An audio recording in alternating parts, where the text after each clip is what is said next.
جو اس ساری کائنات کا خالق ہے، مالک ہے، اس نے تمام مخلوق کو پیدا فرمایا،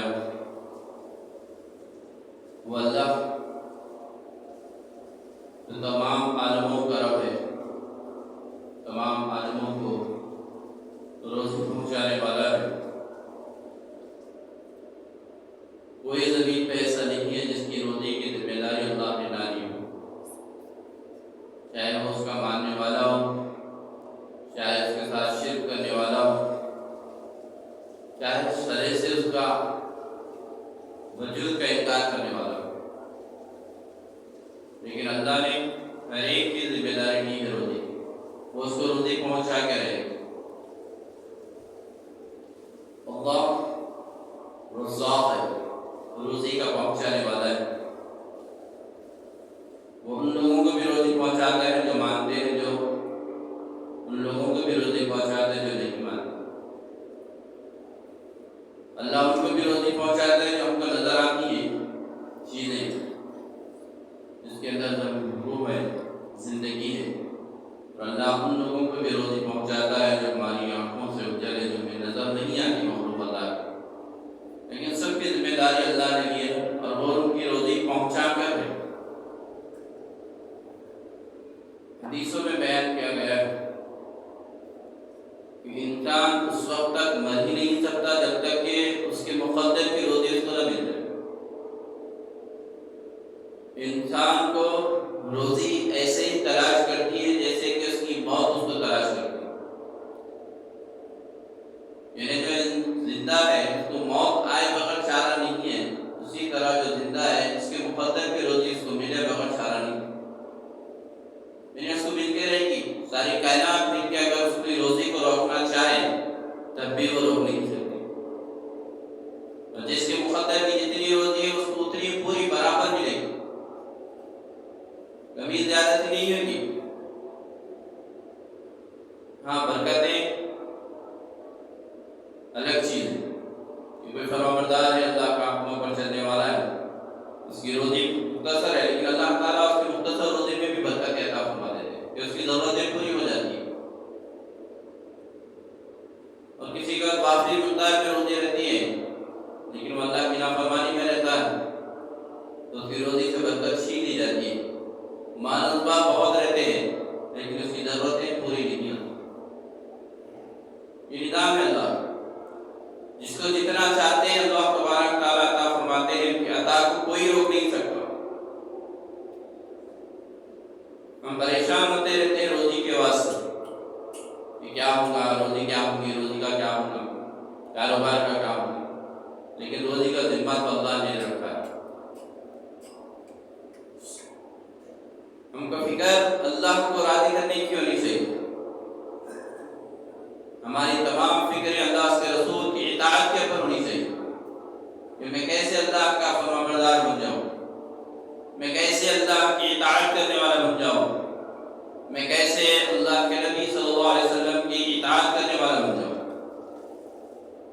ہم کو فکریں ہونی ہیں کہ میں کیسے اللہ کے کلام کی جو اللہ نے اتارا ہے، نازل فرمایا محمد مصطفیٰ صلی اللہ علیہ وسلم، ان کے ذریعے سے اللہ تبارک تعالیٰ نے اس امت کو قرآن پاک عطا فرمایا ہے، تو میں کیسے قرآن پہ عمل کرنے والا بن جاؤں، اس کی ہم کو فکر کرنا ہے۔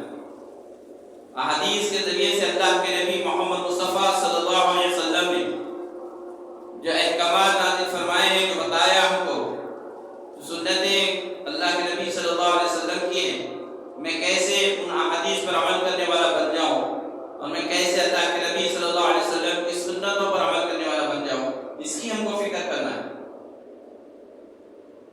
کل قبر میں جب جاؤں گا میرا قبر کے اندر کیا معاملہ ہوگا، اس کی ہم کو فکر کرنا ہے۔ حضرت عثمان غنی رضی اللہ تعالی جن کے بارے میں اللہ کے نبی صلی اللہ علیہ وسلم نے ارشاد فرمایا ہے کہ حضرت عثمان سے میں تو کیا فرشتے تک حیا کرتے، جن کو دنیا کے اندر جنت کی بشارتیں سنائی گئی، وہ عثمان غنی رضی اللہ تعالیٰ عنہ جب کسی قبر کے پاس سے گزرتے یا ان کے سامنے قبر کا تذکرہ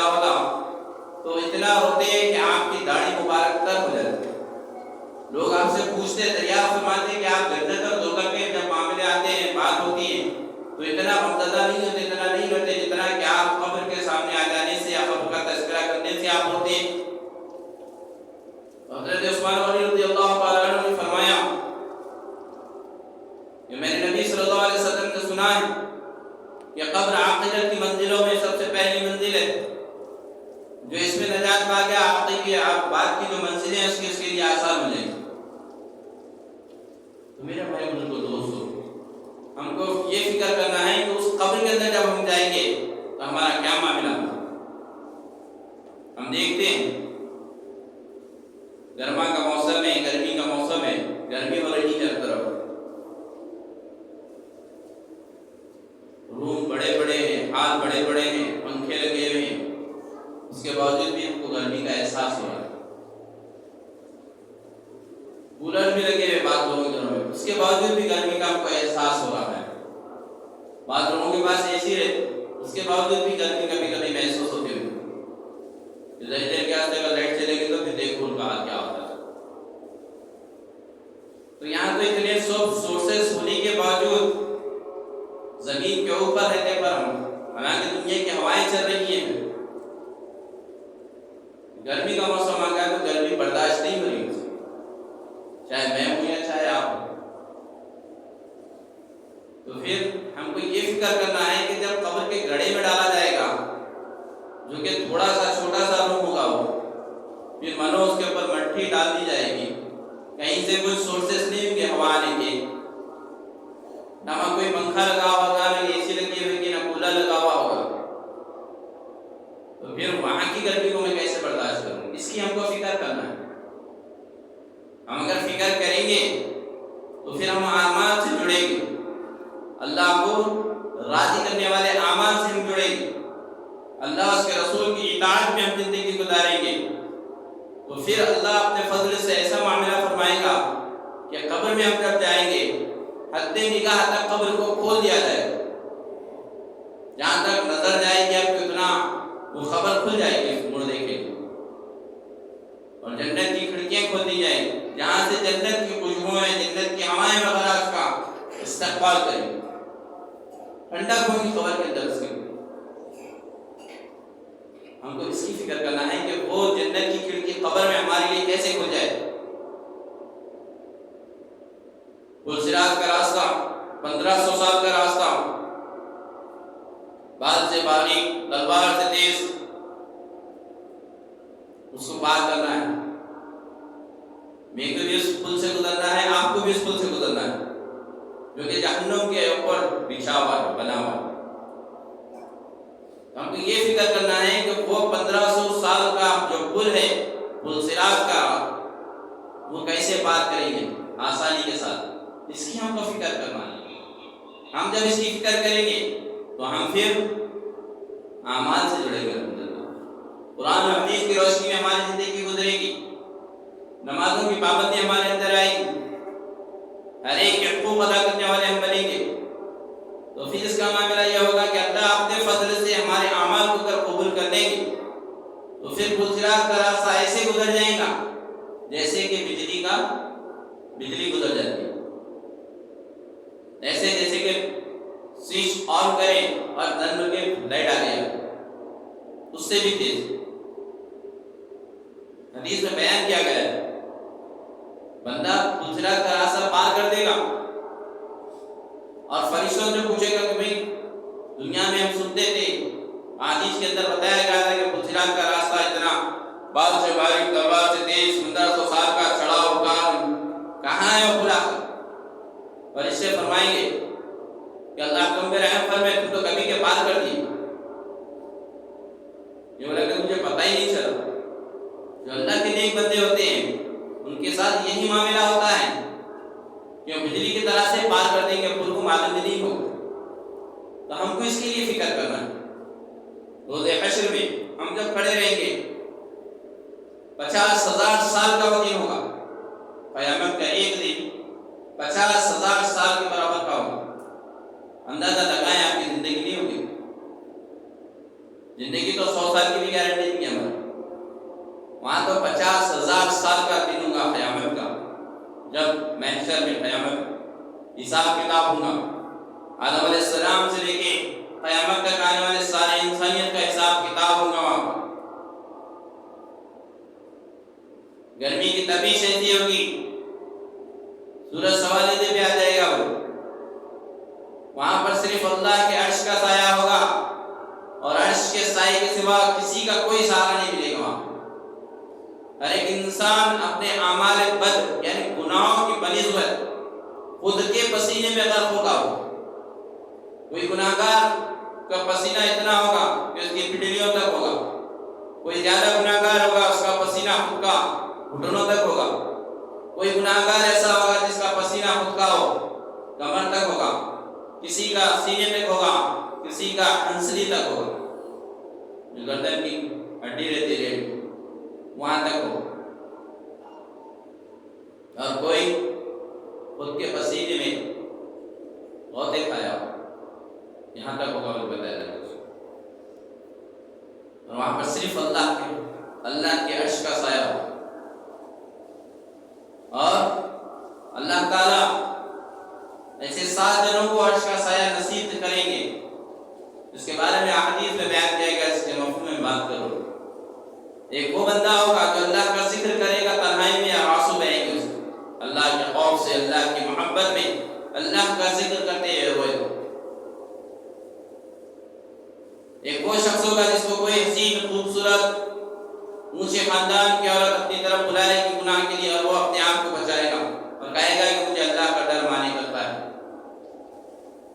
وہ 2 شخص ہوں گے جس کا ملنا صرف اللہ کی رضا کے لیے ہوگا، اور جس کا بچھڑنا بھی صرف اللہ کی رضا کے لیے ہوگا۔ ایک وہ شخص بھی ہوگا جو دشمنی دلے بھی ہے، اس دشمنی کو دور کرے گا، لوگوں میں صلح کرائے گا۔ اور ایک شخص وہ بھی ہوگا جو نیک عمل ایسا کرے گا، سیدھے ہاتھ سے کرے گا تو بائیں ہاتھ کو پتہ نہیں چلے گا کہ اس نے کیا خیرات کی، کیا نیک عمل، اللہ کی رضا کے لیے کام کرنے والا۔ تو ہم کو فکر یہ کرنا ہے کہ کل جب قیامت کا دن ہوگا جو 50,000 سال کے برابر کا ہوگا، وہاں پر عرش کے سائے کے سوا کوئی سایہ نہیں ہوگا، تو عرش کا سایہ مجھے کیسے مل جائے، اس کی ہم کو فکر کرنا ہے، اس کی ہم کو فکر کرنا ہے۔ جب ہم فکر کریں گے، قیامت ہماری نظروں کے سامنے ہوگی، عرش کا سایہ محسوس ہوگا ہم کو، تو ہم کیا کریں گے؟ وہ عرش کے سائے کو حاصل کرنے کے لیے قرآن اور حدیث کی روشنی میں زندگی گزاریں، اللہ اس کے رسول کی اطاعت کے اندر زندگی گزاریں۔ ہم یہ نہیں سوچیں گے کہ وہ فلانے شخص کیا کر رہے ہیں، فلانا مولانا کیا کر رہے ہیں، مفتی صاحب کیا کر رہے ہیں، حافظ صاحب کیا کر رہے ہیں۔ ہم کو صرف اپنی فکر ہوگی، ہم کو صرف اپنی فکر ہوگی، عمل سے جڑنا ہے، فکریں ہم کو آخرت کی کرنا ہے، فکر اللہ کو راضی کرنے کی کرنا ہے، میرے سے کسی کو تکلیف نہ پہنچے اس کی ہم کو فکر کرنا ہے، کسی کا ذمہ، ہمارے ذمہ کسی کا کوئی ذمہ داری نہ ہو، کسی کا کوئی حق نہ ہو، اس کی ہم کو فکر کرنا ہے، یا ہر ایک کے حق کو ہم ادا کرنے والے بنے۔ ماں باپ ہے تو اولاد کے حق ادا کرنے والے بنے، اولاد ہے تو ماں باپ کے حق ادا کرنے والے بنے، بھائی ہے تو بہنوں کے حق ادا کرنے والے بنے، بہن ہے تو بھائیوں کے حق ادا کرنے والے بنے، شوہر ہے تو بیوی کے حق ادا کرنے والے بنے، بیوی ہے تو شوہر کے حق ادا کرنے والے بنے، خاندان والے ہیں تو خاندان والوں کے حق ادا کرنے والے بنے، پڑوسی اڑوس پڑوس ہے تو ایک دوسرے کے حقوق ادا کرنے والے بنے، انسان ہے تو انسانیت کے حق ادا کرنے والے بنے، ایمان والے ہیں تو ایمان والوں کا حق ادا کرنے والے بنے، اللہ کے نبی صلی اللہ علیہ وسلم کے امتی ہیں تو اللہ کے رسول صلی اللہ علیہ وسلم کے امتی ہونے کے ناطے ہمارے اوپر جو ذمہ داری ہوتی ہے، جو حقوق ہے ہمارے اوپر، ہم اس کو پورے کرنے والے بنے۔ ایسے تم اللہ کے بندے ہو تو بندے کا حق کیا ہے، اس حق کو ادا کرنے والے بنے۔ آپ صاحب قرآن ہو، اللہ نے آپ کو قرآن دیا ہے، قرآن کے حقوق ادا کرنے والے بنے۔ مسجد اللہ کا گھر ہے، مسجد کا حق ادا کرنے والے بنے۔ ہر ایک کے حقوق ہے، کل پوچھا جائے گا، ذمہ داری ہوگی، اللہ کے پاس دینا ہوگا، حساب ہوگا، اللہ کے پاس حساب دینا ہے، ہر ایک کے حق کو ادا کرنا ہے۔ کسی کا کوئی ذمہ ہمارے رہ گیا، کسی کے 10 میں سے 4 آنے پہ اگر ہمارے ذمہ رہ گئے تو کل وہاں پر اس کا حساب ہم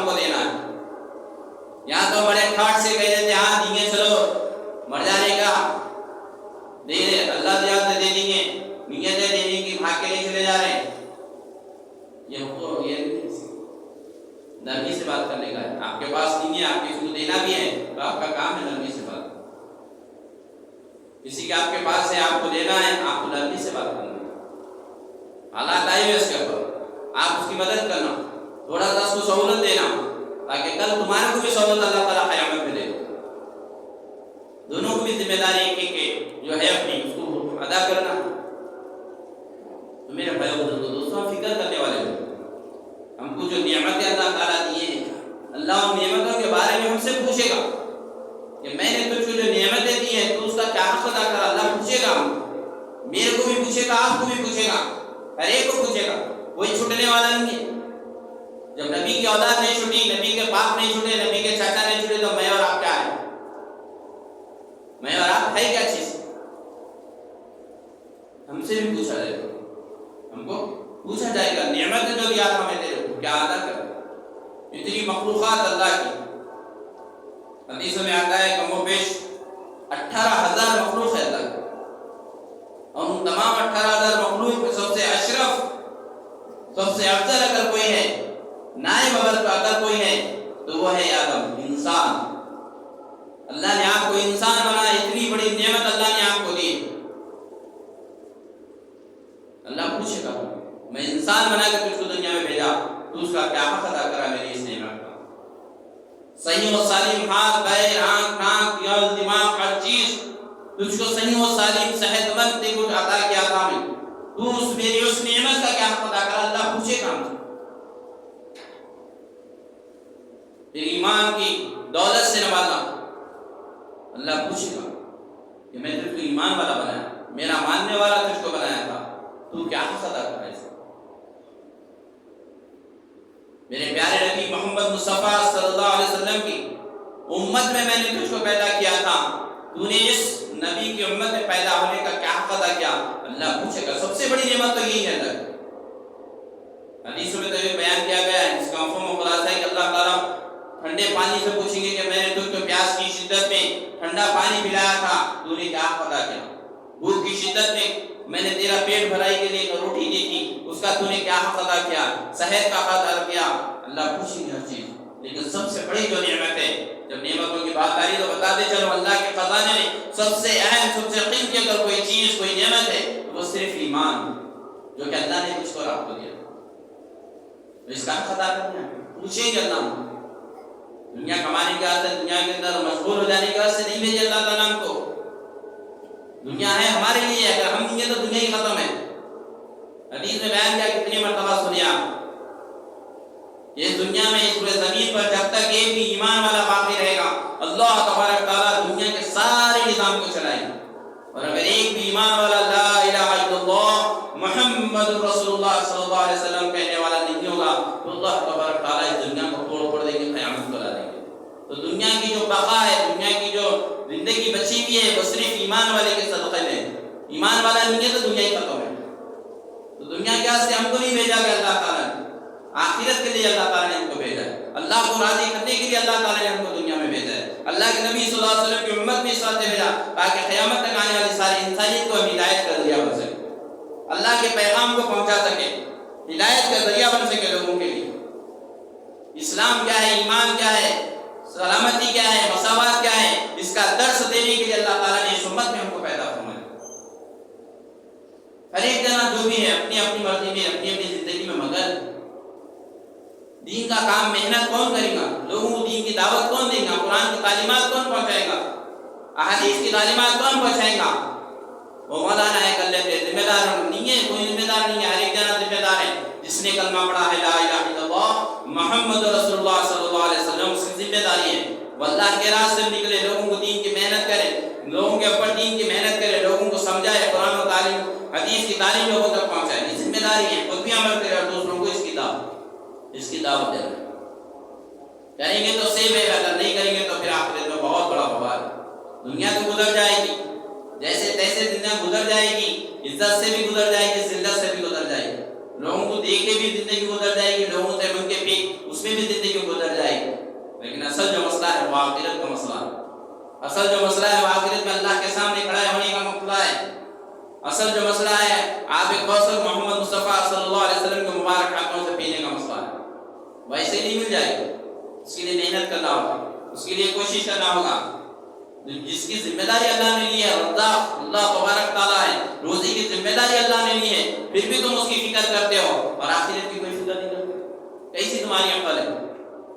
بنا محنت کرے کہ اللہ کی روزی کا ذمہ اللہ نے لیا ہے، پھر بھی یہ کہتے ہیں کہ بھائی بنا محنت کرے کہ 100 روپے جگہ پہ نہیں آتے، تو پھر بنا محنت کرے کہ جنت کیسے مل جائے گی؟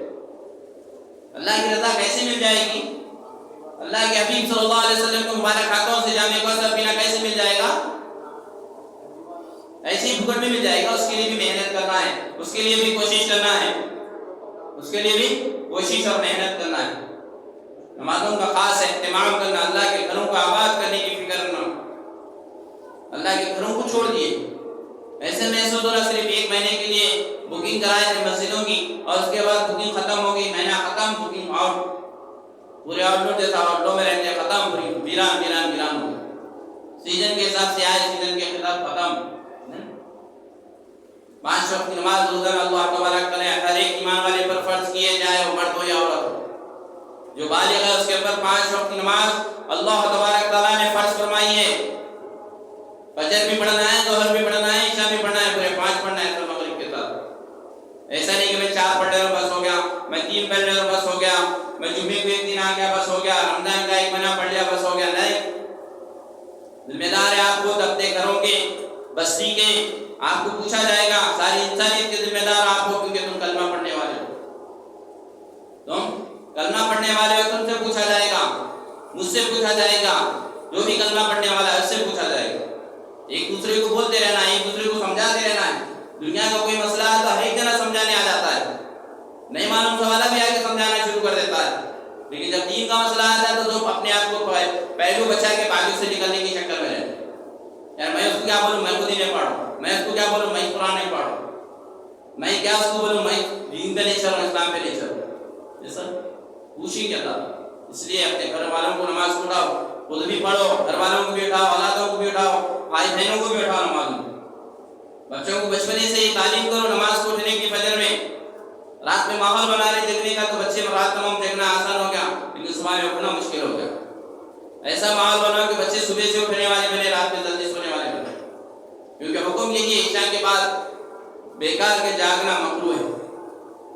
عشاء کی نماز پڑھتے ہی سونے کی فکر کرنے کا حکم دیا گیا ہے اور فجر سے پہلے اٹھنے کا حکم دیا گیا ہے. اس لیے کوشش کریں، میں بھی کوشش کروں گا، آپ بھی کوشش کریں، ہمیں پورے بھی کو کوشش کریں گے کہ انشاءاللہ جیسا رمضان میں مسجدیں بھری ہوئی تھی ویسی ہی مسجد بھرنے والی بنے گی انشاءاللہ. کریں گے سب ساتھی.